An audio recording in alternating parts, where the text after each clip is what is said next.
welcome to another exciting episode of Get Inspired. My name is Harcourt, your host, and today on the show I have an amazing guest. As you know, on the show I take you on a short journey just to inspire you, bring in amazing guests that would share their story and their life experience just to motivate you out there. So stick around because we're about to go on a journey.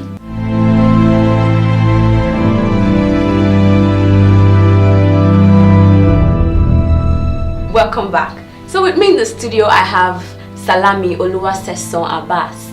He's a musical producer and he has produced amazing hits, jams in the music industry. And I must say, he has done wonderful well in the past years. I'm sure you're wondering, who is Salami? Who is that in the music industry? He's popularly called Sess the producer. Sess on the beat. Sess. You're welcome. The problem kid, yeah. But why they call you problem kid? That's a long story, but I'm not a problem. No, you don't look exactly problematic. It's a good type of problem, There's not the Alright guys, Sess the producer is our GIP for this episode. What exactly is striking about him? Let's find out.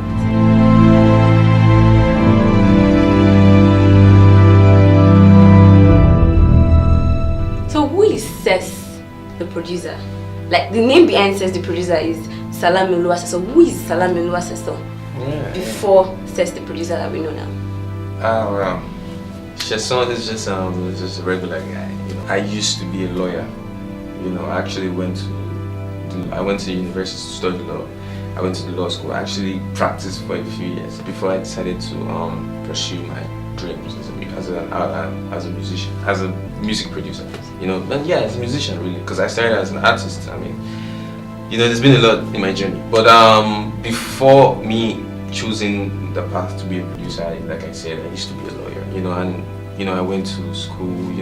But during that time, I had always made music. From being a child in primary school, in the school choir, to secondary school, being the school drummer. Music had always been a part of my life. But during those times, I never really had got the courage to say, this is what I want to do for myself. This is the journey that I want to, embark on in my life. But it took me years to be able to decide. The day I decided, I decided in myself to follow my dream. I was in a law court actually. And then I can remember I was in front of the judge. And I just looked around me and then I saw other lawyers and I was like, what am I doing here? It wasn't about, when being called the law or wearing suits and stuff. I just felt out of place, So Sess, Sesan before Sess The Problem Kid was just a guy, regular guy trying to find his way in the world, trying to, fit into the narrative that for me, it wasn't really me, until the day I just decided. So yeah, that's what Sess was. Okay, tell us about the journey. Yeah. That journey before you, like your childhood, how was it like growing up? Yeah. My childhood generally, I had an amazing childhood. Thanks to the kind of parents that I was blessed with. Amazing parents. God-fearing. I was raised in the way of God. Really interesting actually, because my dad is a Muslim and my mom is a Christian. Practicing both. My mom is a deaconess. My dad is a babadini. I don't know if you know what babadini is. Babadini is like a deacon, but in the Muslim world. So they are really like very religious people, but two religions, and they have coexisted perfectly for decades. So I feel like I was blessed to have that kind of background and experience the two religions from people that I see as very important in my life. So I kind of like got that. How do I put it? I feel like it's a blessing to have experienced it. I understand spirituality from a very different perspective, from most people. So I was raised by very amazing parents. My childhood, simple, normal, just chilling.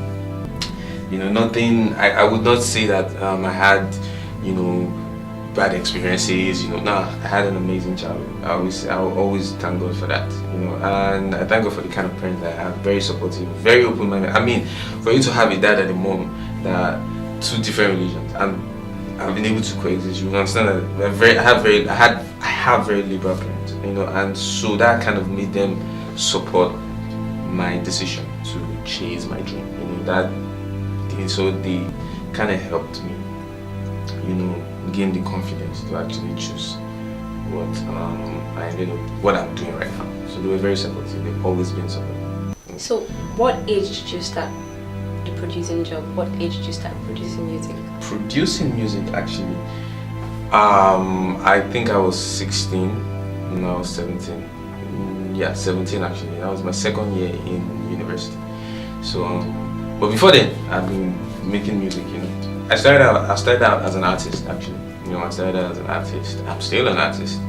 You know, so but I started making music, producing music at the age of 17. My second year in university. And what song did you start with? What music did you produce? Whose music was it? No, basically just my friends. Really, you know, just in school, just random guys. Was it? I mean, there was no Sess The Problem Kid then. It was just a guy that just knew how to make beats. That was just not really that good, but you know, I was just doing it for the love. And for me, at that point, it wasn't even about blowing or being in the industry. It was just something I loved doing. I just figured out that, you know what, I've always loved music. This is an opportunity for me to create my music, not just what my choir master told me to do, or what, you know, this is me in my own world. So for me, at that point, it was just having fun. Okay, now, at what point, being you studying law and having flair for music production, at what point do you know that, okay, this decision is the right one for? At what point do you know producing is the it for me? You know, one thing about dreams and is you know in your heart that this is what you're supposed to do. The only problem that people have is gaining the confidence to follow it through. Like, it's just a part of you. It's a gift, and when God gives you that gift, it's always there. It's always going to be there. You always know in your heart that this is what I want to do. You know what I'm saying? Because you everything about you resonates around that. You talk music, you breathe music. Like, that's the only thing that makes you happy. Yeah. So for me, it wasn't about knowing when. It wasn't about knowing when. I've always known that music was it for me. You know what I'm saying? It was a matter of when did I get the confidence to say, you know what, no second option for me. This is what I'm going to do. You know, and like I said earlier, it wasn't local actually. I was just there. I was like, nah, I can't. It's like, I'm sorry. You know, and for me, you know, it's very difficult because at that point, everybody was proud of me being a lawyer. You know, everybody around me was proud. My dad was proud. My mom, hey, my son is a lawyer. You know, everybody around you likes that narrative. That okay, this is who you are, but what do you want for yourself? You know, at that point, I didn't want to be there. That wasn't who I wanted to be at that point. You know, so yeah, I just had to decide there and then. Okay, you studied law. Yeah. But there was a decision before you studied law. You had the opportunity because you said you started at a very early stage. You already knew I have flair for music and all the likes. So why did you study law? Why didn't you just go direct for? Your course of study, like law, was it influenced by your parent, or why did you study law if it was never one of your from the start? My parents never forced me to, you know, to study law. Nah. As a matter of fact, when I was going to choose my courses for JAMB, you know, my dad said categorically when I feel law, said, "Are you sure you don't want to do performing art?" You know, because you have a child, you see the flair for the child, you see what the child likes, and my dad said it right from the time that he knew that I was going to be, you know, into something that had to do with performing art and stuff. You know, so they never forced me. But for me, you know, at that point, he was trying to decide whether it was just a hobby, you know, or whether it was a lifelong thing. You know, that's very important, and that's why I tell people. You know, that's one thing I try to tell anyone that comes to meet me and says, "Oh, I want to be a producer. I want to be an artist." I'll ask you, "Are you sure it's a hobby, or this is what you really want to do? This is the life you want to live?" They're two different things. You can enjoy music. You can actually know how to sing, but that's not your life. That's not who you're destined to be. So for me, at that time, I felt like I was too young to decide whether or not this was, you know, the life that I wanted to live. I felt like I needed to still experience life, you know, to still mature enough to decide, you know. So for me, at that point, the reason why I didn't just jump into production at a very young age was because I was still trying to figure out, you know, if that was it for me, you know. Here, to you out there, it does not have to be, you don't have to jumpstart anything. Be settled enough to understand that it is my passion and I'm ready to go for this. Don't just start because everyone else is doing it, or because you just feel like doing. Be convinced in you that yes, this is what I want to do for the rest of my life, basically. So let's go on a break. We'll be right back.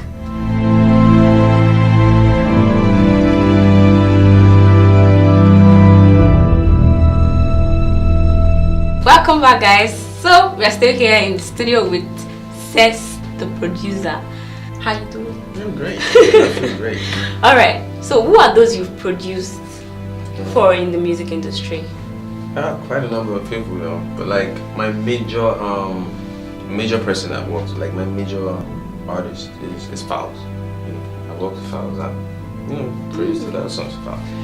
You know, worked on album projects, worked on other projects, you know, but I worked with a couple of other artists. When did you start working with Fowls? That was like 4 years ago. I met Fowls 4 years ago, and the story behind that, you know, for me it's a blessing. Spill it. You know, it's a blessing because at that point when I decided to chase music, I had nobody. I was a producer with so many beats. Nobody was ready to listen to me. You know, nobody cared. You know, so one way or the other, I got connected to work with someone. I'm not going to mention their name. You know, no, I'm not going to mention their name. But you know, I was excited. You know, oh, okay, now it's beginning to make sense, and it wasn't Fowls. It was beginning to make sense. Now I can move to Lagos because then I schooled in Ilorin. No, Ilorin actually.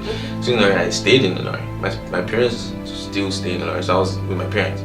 So you know, so for me it was okay. I'm going to move to Lagos now and chase my dreams because this person is ready to work. Alright, fine.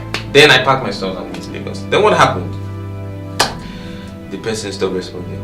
So here's Sess in Lagos, stranded with nothing to do, you know. And that part of my life was very sad because I was heartbroken. You feel like there's nothing more heartbreaking than, you know, you having that hope that your dream will come true, and then right in front of you, it just seems like everything is shattered, you know. So at that point, I was really sad, you know. And Fowls was like a second option.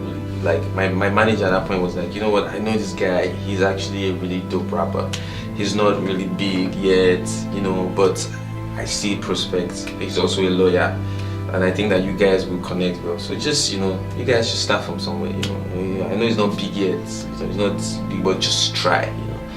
And that was how Fowls even happened. So I didn't even come to Lagos to work with Fowls. I came to work with someone else, and that didn't work. So I met Fowls, you know, and then right from there, kicked off. You know, I went to the studio to even play beats. It was like, okay, at that point, he was like, he just needed a new sound. So come to the studio, come and play me stuff. So I wasn't excited, but I was like, whatever, man. So yeah, so I played him beats, and I was like, you know what, this is nice. We can work on something, you know. And then from there, we started working. Like, I remember the first song we did together was Clap featuring Reminisce. I don't know if you know this song. There was a song on the Story That Touch album called Clap featuring Reminisce. Clap, clap, get patel for the bad guy. Say back go clap, clap, clap, get patel for the bad guy. Say back go tick, tick, tick, tick, patel for the bad guy. Say back go tick, tick, tick, tick, patel for the bad guy. That was the first song, and from that song we knew that we were onto something. You know, you just knew that this was meant to be. Because when I played it, the beat was like, no, I don't like this kind of beat. I was like, dude, just try it. You know, like, you've been doing it 1 week.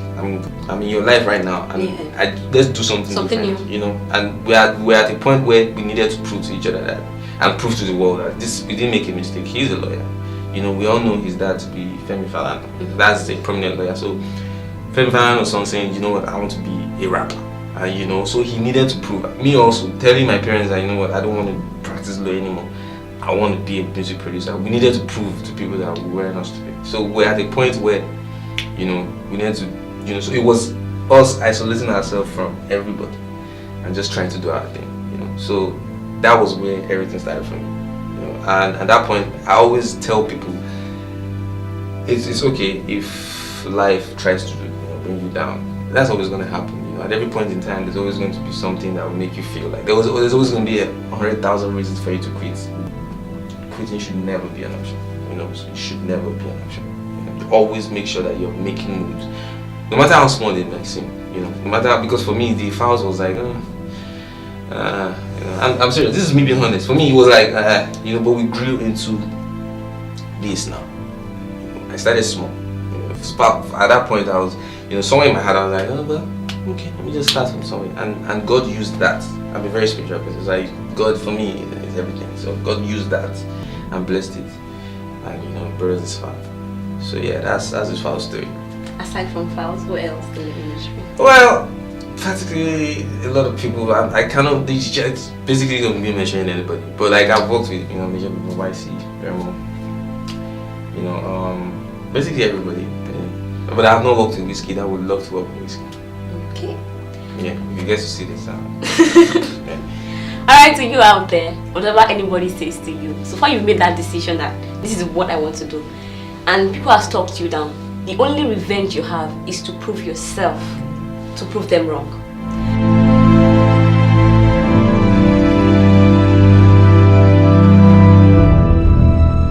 So what makes a song a hit? Well, that's a deep question, but I haven't really figured that out yet. You know, like but I feel like make music from your heart though. That's because I tell people music is when God gives you the gift to be able to create music. He gave you so that you can influence people. That's the power of music. That's what people like Michael Jackson, you know, were able to do. Influence people, make, you know, people happy with your music or tell a story. That's what people like Fela, you know, were able to do. Tell a story, make change, you know, inspire people. So I feel like if you make music from your heart genuinely and people connect with it genuinely, then you've made a hit song, you know.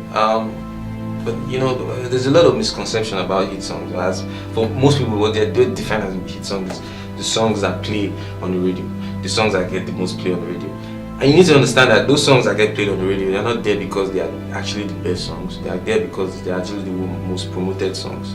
You know what I'm saying? You need to understand that the politics behind music, promotion is it. So because the song is playing on the radio and it's big on the radio, it doesn't necessarily mean that is a hit song. You know, it's just the biggest song on the radio. You know what I'm saying? But when you want to know when a song is a hit song, it is a song that even after the whole noise, because the lifespan of a song for me is 3 months in Nigeria. The lifespan of a hit song. When was the last time you listened to Mad Over You? I'm sorry, but like, it's a great song, it's a big song, but the lifespan of a song for me in Nigeria is 3 months. After 3 months, will your song still resonate? That's the question. You get what I'm saying? You can still listen to African Queen right now sometimes. Yes. You get right. That is a hit song. You still go somewhere and still listen to Fela. We still do Felabration, you know. You can still listen to Michael Jackson now. Those are hit songs because those are songs that will stir your emotion. Those are songs that, you know, when you listen to Michael Jackson, you remember your childhood. You know, when you listen to Fela, you remember. So like, for me, that is what a hit song is. So if you're saying what makes a hit song, I feel like it's more than the sound. It's more than the music of it. It's more about the connectivity, how people connect with the song. So what makes a hit song is a song that people connect to and they genuinely feel something on the earth. No matter what the emotion is, sadness, happiness, inspiration, whatever it is, that is what a hit song is for me. Thank you for that. I'm not planning to be a music producer, but I think I feel like being one now. Hearing this, like I feel like just going to mix a song right now and I have to just do it and get it right. Yeah, that's how I feel basically. That's exactly how we should be. You know, like everybody, I feel like everybody is a music producer. Like I feel like there's always everybody has a theme song to your life. And that's how music should make you feel. And that's how music should be for everybody. Your music should be an expression of who you are. Your music should have your DNA. That's what I tell people. Your music should have your DNA. If your music is not original to who you are as a person, then you're not doing it right. Why are you doing it in the first place? Why are you trying to sound like every other person when you are your own person? There's no point. Your music should have your DNA. Take note.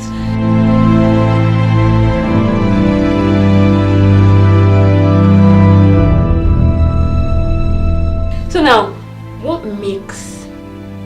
the secret of being a good producer? Like we know we have a lot of young guys out there, I want to be a producer, but they've not still gotten it right. They're still behind the curtain. So what is the secret of being a good producer? I like that. It's very simple. Originality is very simple. Like I always tell people, the same reason why you think that your beat is weird is the same reason why it's perfect. I will explain why. When I started making beats, my beats used to sound a way, right? Like there was a way my beats used to sound, and it was very different from what was hot then, you know. And then because of the people around me, they would always make me feel weird, like, why does your beat sound this way? Why can't you make your beat sound like this? You know? And then I felt very, how can I put it? I felt very, you know, defeated, because it just felt like nobody was getting my sound. Nobody was understanding what I was trying to achieve in my sound, you know? And I felt like I was one with the problem. So I always tried to fit my sound into, you know, what people expected, you get? And it just didn't work, man. No matter how much I tried, it just didn't work. You know what I'm saying? Until I realized that, you know what? See, that thing that you're doing, that sound that you're making, that is different to people. That is you. You know what I'm saying? And that is that gift that you have. You just have to do it well. And that's why a lot of people don't get it right. It's because you're trying to be someone else. You're trying to be Sess. You want your beat to sound like my beat. That is not who you are. You're just trying to be me, and you can never get it right trying to be me. You can never get it right trying to be Young John or Chris Beat. It will never work. You know what I'm saying? You have to find your own sound. You get? So I cannot tell you the reason why you're not a good producer is because you're not using this plugin, or it's because you're not using this software. No, it's you. You're the problem. You don't have confidence in your sound, and that's the beauty of it. Once you are confident about your sound, if I hear a good song on the radio, the highest you're gonna hear from me is, that's a good song. I like this beat. This beat is good. Chris Beat tried for this beat. It's nice. I will never open my laptop and say I want to reproduce that now. And every time I open my system to work, I am expressing how I'm feeling. The beat I'm making is what my head is telling me to do. I don't care what's playing on the radio. I don't care. You know, I don't care what is hot right now, because I'm here for a very different reason. You get? I'm not here because I want to be the best producer. I don't care. I don't care about that. I don't want to be the best producer. I just want to be, like I said, I want to be a god in my own universe. No, speaking of that, when that generation that wants to be like, I like so person, I like this actor, I want to be like. So you've actually unveiled it now. Like I'm in agreement with that, because trying to be like someone else is just the beginning of getting it wrong. It's never gonna work. Basically, you're never gonna be the best of who you are. You're just gonna be a knockoff. Like I always tell people, why would I want to eat something that tastes like jollof rice when I can just eat jollof rice? I don't like it. If your beat sounds like Chris Beats, I can just go and make Chris Beats because it's the original, you know. So you need to find your sound, and that's why I always tell people, no matter what your sound is, you get it doesn't necessarily have to be hot. And that's the ideology that kills people. And you need to understand that music is a trend. You get? What is hot right now might not be hot in 3 months. You get? And once you base your career on trend, you just want to make one. You can never make a stand. You can never, you know, make a statement, because you're just going to be swept by the wave. You have to find your sound and stay confident with your sound.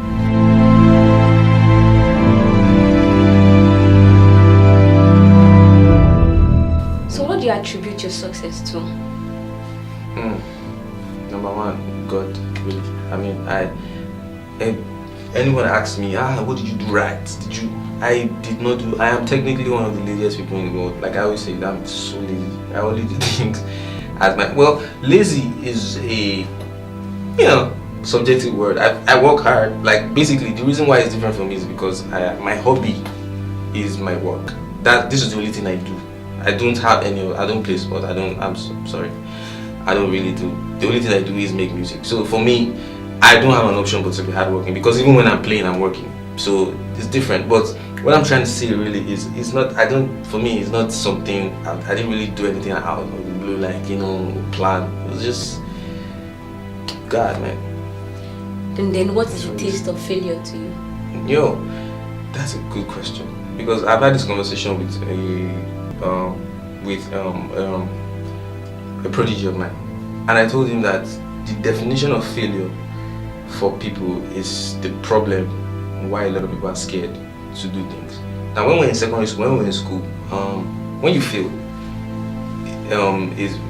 the repercussion for failure is that you fail, you repeat, or you get expelled. So that created a mental, you know, situation in our minds that we fear failure. But really, failure for me is just, you know, a second chance to do it again. It's understandable that in school when you failed and repeated, your parents, you know, for me it's like a negative reinforcement. Like when you fail, your parents will shout on you and beat you. So there's this thing, like you've been programmed to fear failure. You know what I'm saying? But for me, it's like when you fail, it's like you are updating your library of knowledge of how not to do some things. That's not a bad thing. You know what I'm saying? For in science, I don't know, I'm not a scientist, but I'm sure when you do experiment, there's always the controlled experiment. And what they're trying to do is, okay, we have to try out every possible option to get the right one. That's what scientists do. When they're testing a drug, they test it on all these guinea pigs. They try all possible combinations to get it. You know, for them, those ones that failed, they don't see it as a bad thing. They just see that, okay, they just updated their library of this is how not to do it. You cannot combine this because it failed. You get what I'm saying? And that's how everybody should see failure. That's how I see failure. Like, I'm never scared of failure. Like, as a matter of fact, when I do something that doesn't work, I just tell myself, oh, okay, fine, this is how not to do it. Fine. Then I've updated myself. What are you doing? You're gaining experience. You know what I'm saying? So the way we perceive failure, you know, it goes a long way. You know, and that's why I understand a lot of people are scared to do things because of how they perceive failure. You're scared to fail. But really, failure is just a part of it. You need to, so that you know. You know, so that you know how not to do it. And that's what makes you, you know, a genius, really, when you have all this information. Yeah. So failure is an opportunity for you to give a try, like do it again. It's updating your library. That's an additional knowledge. So change your perspective.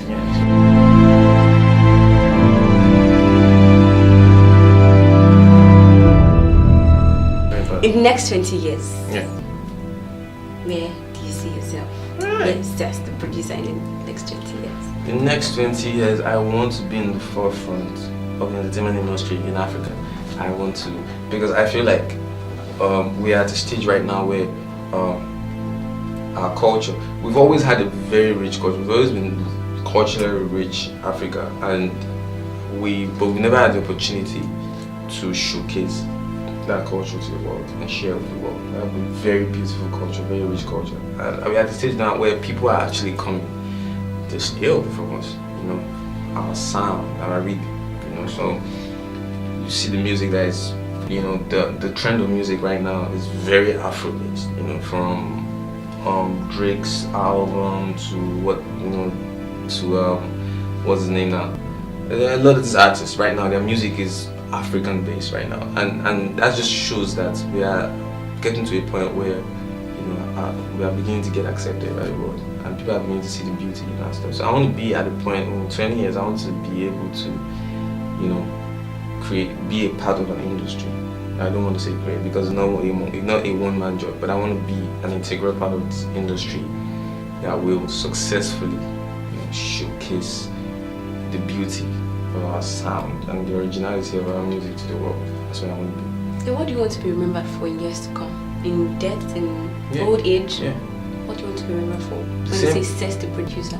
Yeah, the same reason why I do what I do. The same reason why I try very hard to not be ordinary in everything I do. I want to inspire people. I want you to see me, remember me and say, you know what? You can do anything. You know, as far as you believe and you don't give up. I know that's very cliche, people say that a lot, but I want you to I want fear to die when you think about me. Like, I want you to know that nothing can stop you except yourself, you know. And then I also want you to think that there's never a time that is too late for you to chase your dreams.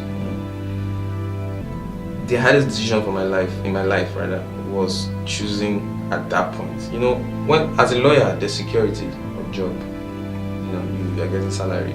You know, you're good. Everybody around you is proud. You know, that was the hardest decision of my life. You know, having to disappoint everybody. You know, telling them that this reality is not what I want from it.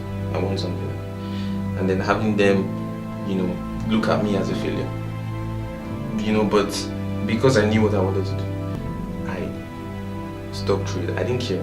You know, I didn't mind if it failed, and I was going for something I wasn't even sure of that it was going to work. What if I didn't become Sess The Problem Kid?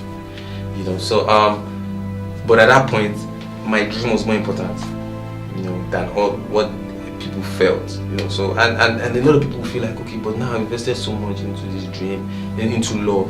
I've already practiced. So why will I start from now? Where will I now say? It is never too late for you to live your dreams. That is the, you know, that's when you see me. That's the picture I want you to see. You know? Thank you very much for that. Thank you for having me. I've been inspired so far. Oh wow! Yes, I have. Basically, yes, I have. Let's go on a break, and when we come back, Sess, we have a game. Okay. Yes. So I know I'm going to beat you to this. I know. We shall I'm see. confident. We'll be right back. We shall see.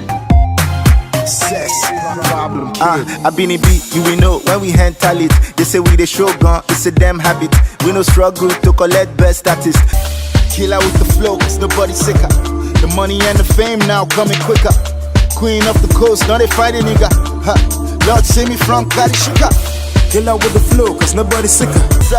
Wait on sir, wait on sir, wait on sir. Tell them say wait on sir, wait on sir, wait on sir, wait on sir. Tell them say wait on sir, wait on sir, wait on sir, wait on sir. So I say wait on sir, wait on sir, wait on sir, wait on sir. Welcome back, guys. So Sess, are you ready for the game? Yeah.